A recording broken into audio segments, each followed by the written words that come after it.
அஸ்ஸலாமு அலைக்கும். மீண்டும் மாலை நேரத்துக்கான மிக முக்கியமான சில தகவல்களோடு தான் வந்திருக்கேன். வீடியோவை கடைசி வரைக்கும் பாருங்கள். தெரியாத நண்பர்களுக்கும் மறக்காமல் ஷேர் பண்ணுங்கள். வீடியோ பிடிச்சிருந்தால் ஒரு லைக் பண்ணுங்கள், சப்ஸ்கிரைப் பண்ணுங்கள். மறக்காமல் பெல் பட்டனை ஒரு செலக்ட் பண்ணுங்கள். அப்போ தான் நான் போகிற ஒவ்வொரு தகவலும் உங்களுக்கு நோட்டிஃபிகேஷன் மூலம் கிடைக்கும். மிக முக்கியமான பல தகவல்கள் இருக்குது. தொழிலாளர் ஒருவர் கொல்லப்பட்டிருக்கின்றார். அதே போல் வாடகை வீடு பிரச்சினை, அதே போல் குவைத்தி குடிமக்களுக்கு சம்பளத்தில் பிரச்சினை, தொழிலாளர்களும் பாதிக்கப்படலாம். இது போன்ற பல தகவல்கள் இருக்குது. வீடியோவை ஃபுல்லாகவே பாருங்கள். அதே போல் முதலாவது தகவல், அக்காமா இல்லாதவங்க ஃபாரின் மினிஸ்ட்ரி சீல். இந்த நாட்களில் 5 தினார் கட்டி ஸ்டாம்ப் பண்ணி சீல் வைக்கிறீங்க. ஒரு சிலர் அந்த சீல் இல்லாமல் இந்த நாட்டை விட்டு போயிருக்கிறாங்க. இப்போ ரீசெண்டாக கிடைச்ச தகவல், ஒரு சிலர் பார்த்திங்கன்னா இந்த நாட்டில் இருந்து போகும்போது அந்த ஃபாரின் மினிஸ்ட்ரி சீல் இல்லாமல் தான் போயிருக்கிறாங்க. அதே மாதிரி தூதரகத்தால் கொடுத்த பல ஒயிட் பாஸ்போர்ட்டில் அந்த ஃபாரின் மினிஸ்ட்ரி சீல் இருக்குல்ல, ஆனால் அது இல்லாத பட்சத்துலேயும் ஜவசாத்தில் போய் ரெடி டு டிபேச்சர் சிவப்பு கலர் சீல் மட்டும் ஓகே ஆகிடுச்சுன்னா, அதே மாதிரி அவங்க அங்கே கிளியர் பண்ணி நீங்கள் போகலாம் அப்படின்றத சர்டிஃபை பண்ணிட்டாங்கன்னா போகலாம் அப்படின்ற தகவல் வெளியாகிருக்குது. இந்த நாட்களில் பலருமே அந்த ஃபாரின் மினிஸ்ட்ரி 5 தினார் கட்டி ஸ்டாம்ப் பண்ணுற சீல் இல்லாமல் போயிருக்கிறாங்க. அதனால் பதட்டப்பட தேவையில்லை. நீங்கள் தூதரகத்தில் ஆல்ரெடி உங்களுக்கு பேர் அந்த பேர் லிஸ்ட்டில் வந்த ஒயிட் பாஸ்போர்ட் உங்களுக்கு எல்லாமே செஞ்சு அவங்களே கொடுத்துருக்காங்க. ஆனால் பின்னுக்கு அந்த ஃபாரின் மினிஸ்ட்ரி சீல் இல்லை, ரெடி டு டிபார்ச்சர் அந்த சிவப்பு கலர் சீல் மட்டும் தான் இருக்குது அப்படின்னா எந்த பிரச்சனையும் இல்லை. எத்தனையோ பேர் இப்போ போயிருக்கிறாங்க, அந்த சீல் இல்லாமல் தான் ரெட் கலர் சீல் மட்டும்தான் இருந்திருக்குது. அதால் எந்த பிரச்சனையும் இல்லை, பதட்டப்பட வேண்டிய அவசியம் இல்லை. நீங்கள் இப்போதைய சூழலில் அந்த 10 நாள் பிரச்சனை அதெல்லாமே இப்போதைக்கு சுமூகமாக இருக்குது. 17ஆம் தேதி நள்ளிரவு 12 மணிக்குள்ளே நீங்கள் இந்த நாட்டை விட்டு தாராளமாக வெளியாகலாம். அப்படி போகாத பட்சத்தில் வெளியில் சுற்றி திரிகிறவங்க நிச்சயமாக கைது செய்யப்படுவீங்க. அதே போல் வார இறுதியில் வானிலை ஈரப்பதம் இன்னும் அதிகரிக்கும் அப்படின்னு தெரிவிச்சிருக்கிறாரு வானிலை ஆய்வாளர் அஹ்மத் அல் கராஃபி. வெப்பமான மற்றும் ஈரப்பதமான காற்றுடன் கூடிய இந்திய பருவமழையின் நீட்சியால் நாடு பாதிக்கப்பட்டுள்ளது.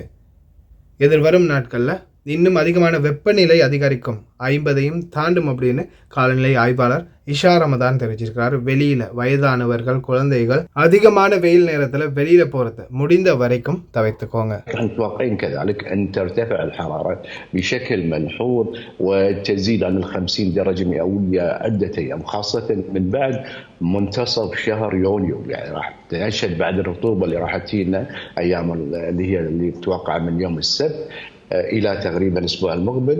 راح نشوف كذلك السحب مع هذه الوضعية اللي راح تمر علينا.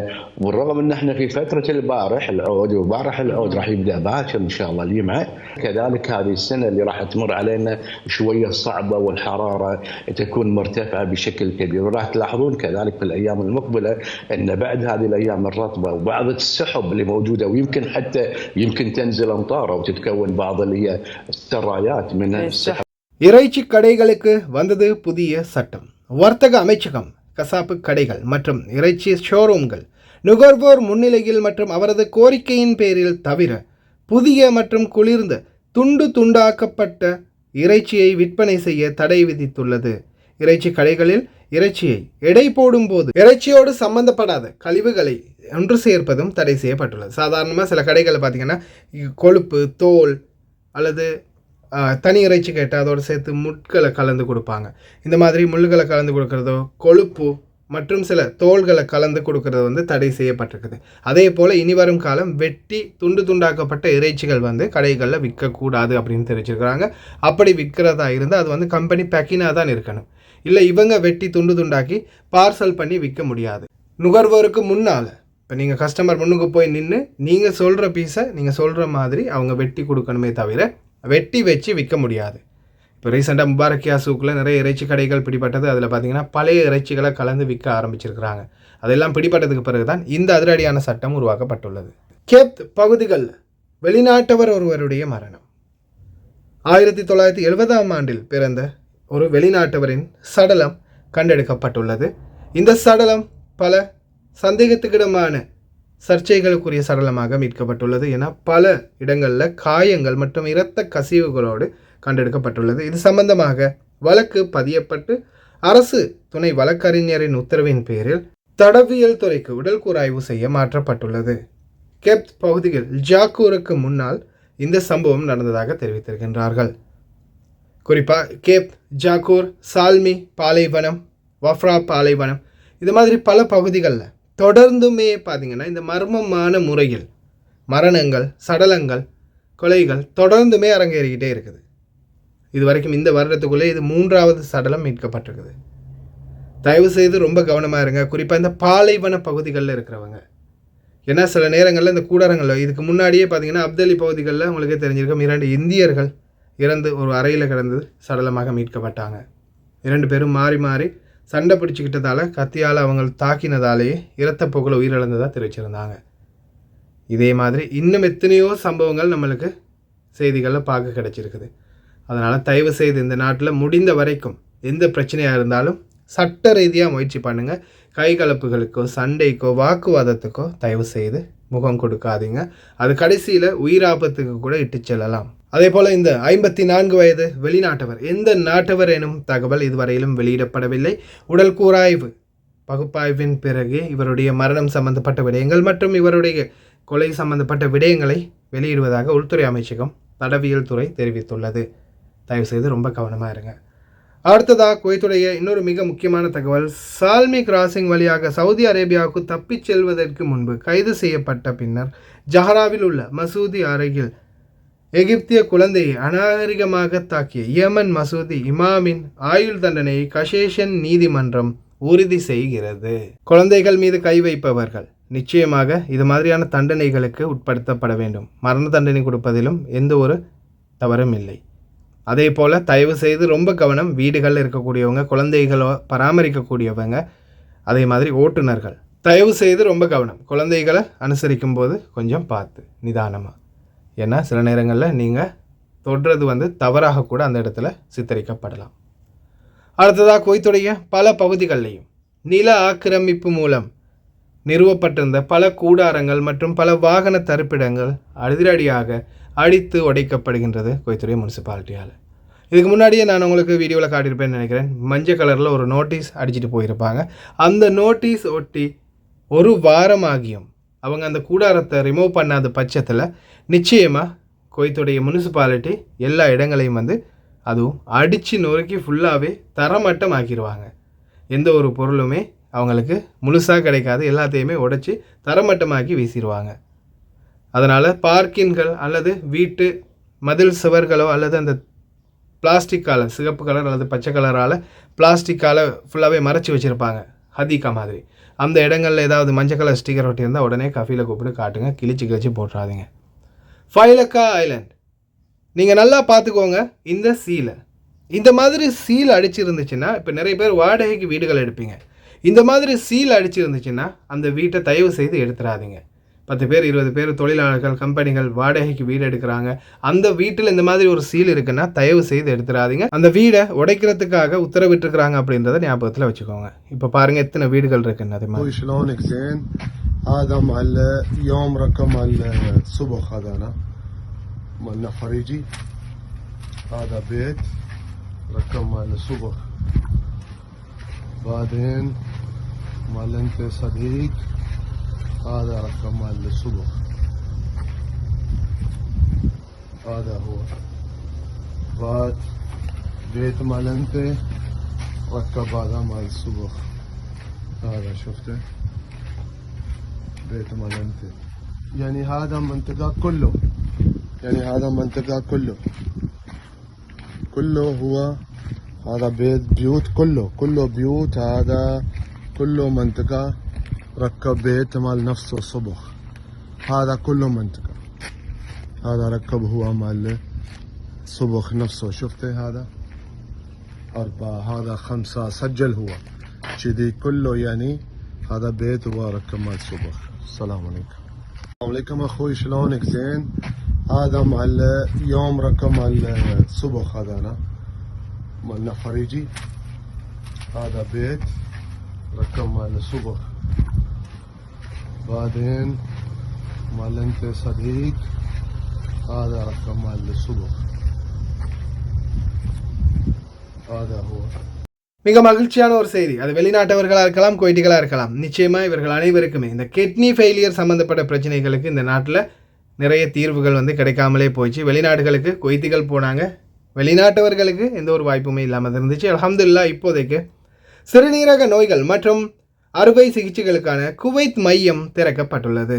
இதில் 4 தட்டுகளில் 80க்கு மேற்பட்ட படுக்கைகள், ஒரு இருக்கைக்கு 20 படுக்கைகள் வீதம், 15 டயாலிசிஸ் இயந்திரங்கள் மற்றும் சிறுநீரகங்கள், இதயம், சுவாசம் மற்றும் செரிமான அமைப்புகள் மற்றும் பிற நோய்கள், மாற்று அறுவை சிகிச்சை ஆகியவற்றை உள்ளடக்கிய 6 கிளினிக் அறைகளும் திறக்கப்பட்டுள்ளன. எதிர்வரும் நாட்களில் கிட்னி டிசாசஸுக்கு வெளிநாட்டுக்கு போக வேண்டியதில்லை, குவைத்திலேயே அனைத்து சேவைகளும் வழங்கப்படும். வெளிநாட்டவர்களாக இருந்தாலும் ஒரு சிறிய கணக்கு செலுத்திட்டு நீங்களும் உங்களுடைய அறுவை சிகிச்சைக்குள்ளே பண்ணக்கொள்ளக்கூடிய வாய்ப்பு கிடைக்கும். لمرحلة ما بعد الزراعة.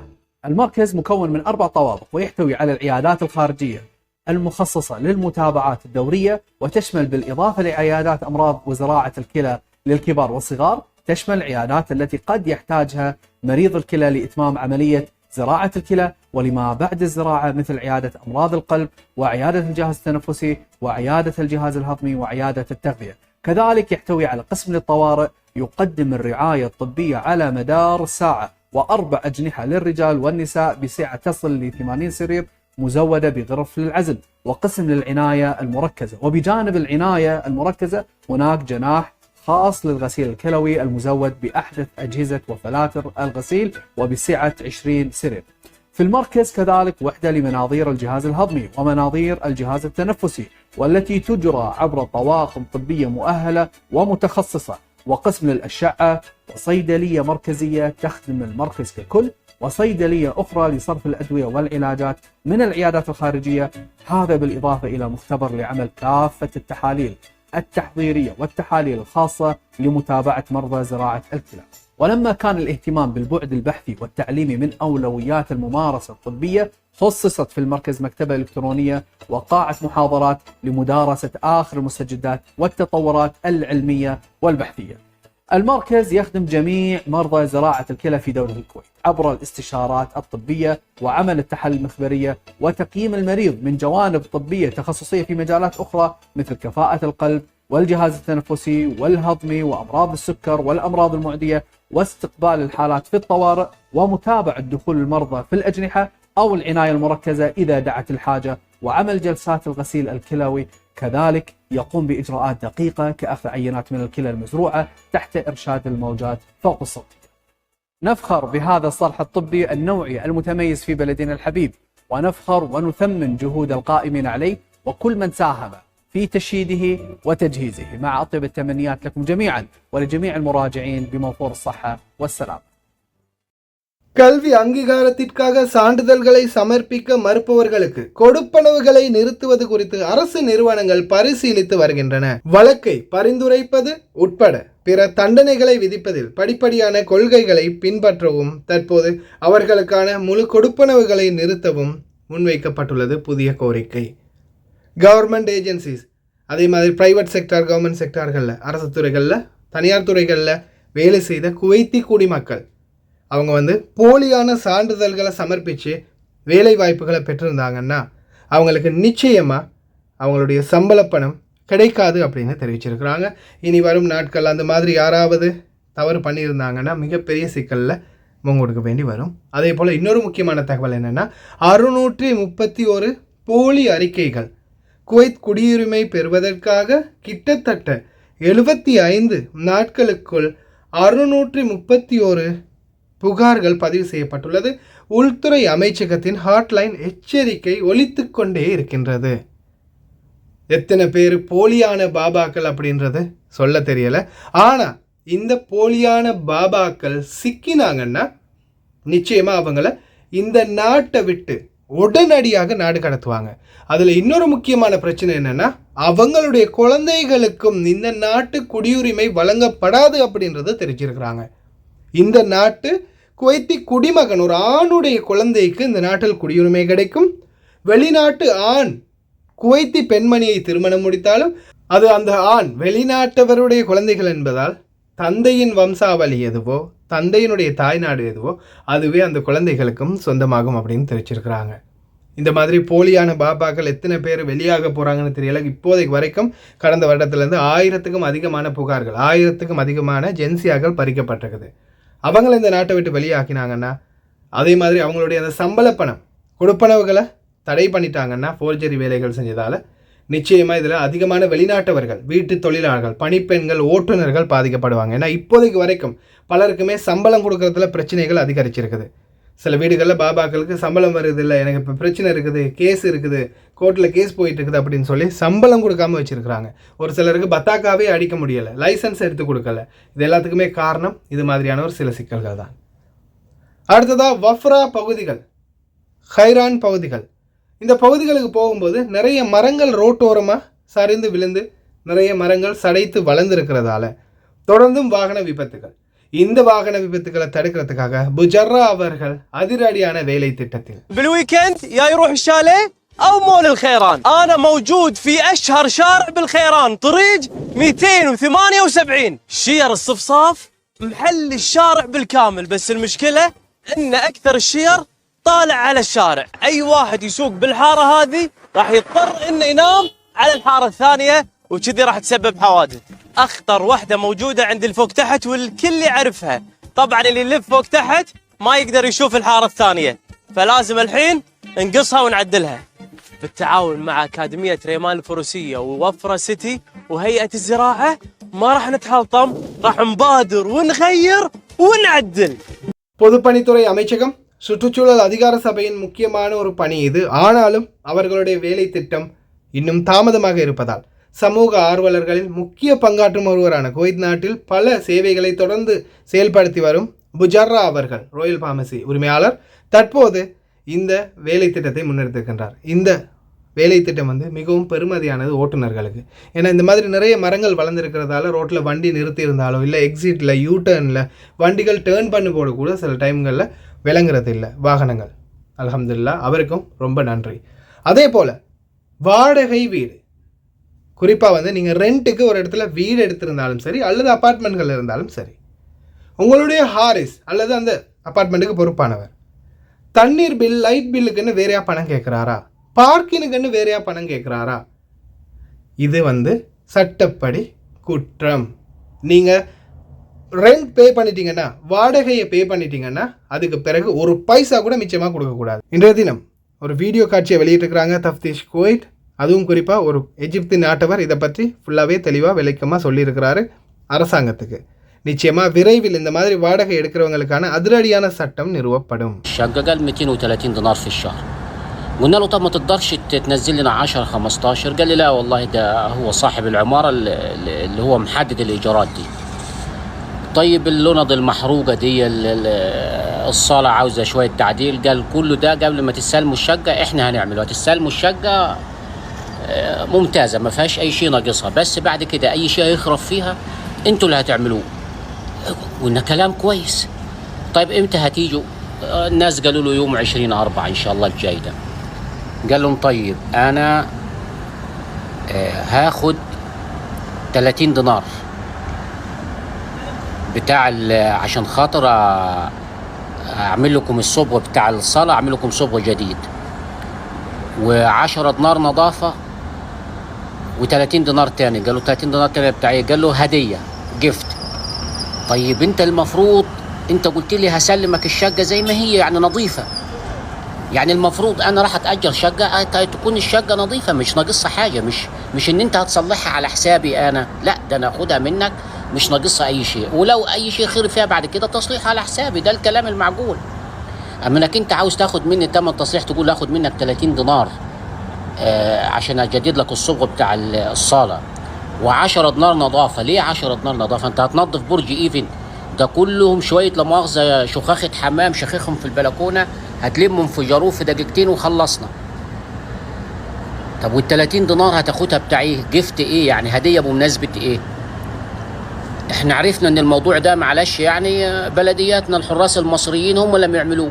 تروح تتأجر شقة في العمارة يقول لك العمارة كلها كومبليت ما فيهاش مكان فاضي، ولكن اسمع في ممكن شقة هتفضى بعد مثلا اسبوع 10 ايام ممكن احجزها لك بس هاخد منك 100 دينار عمولة. يعني ليه تاخد 100 دينار يا عم الحارس؟ ما هو طب ما فيش شقق. الموضوع ده بيعملوه الحراس المصريين.